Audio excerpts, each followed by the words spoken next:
Temple అయితే మొత్తం మునిగిపోయిందంటే ఇది శివయ్యకి తలార స్నానాలు అయితే.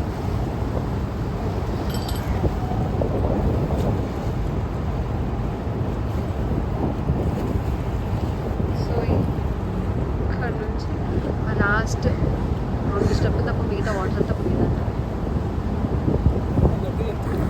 మేము రీసెంట్గా విజయవాడ వెళ్ళాం కదా, సో అక్కడికి వెళ్ళినప్పుడు మేము ఒక టెంపుల్ అయితే చూసామన్నమాట.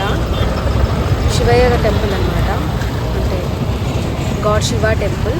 అక్కడైతే మీకు చూసినట్లయితే కనుక వాటర్ ఏ లెవెల్ వచ్చిందో చూడొచ్చు.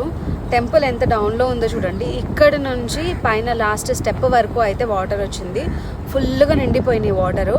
అంటే అంత బీభత్సంగా వచ్చిందనమాట. అంటే ఎంత హైట్ వాటర్ వచ్చేసాయి. ఇప్పుడే ఆల్రెడీ పైనకు ఉన్నాయి వాటరు, దానికి మించి ఇంకా అంత పైనకి వెళ్ళాయి వాటర్.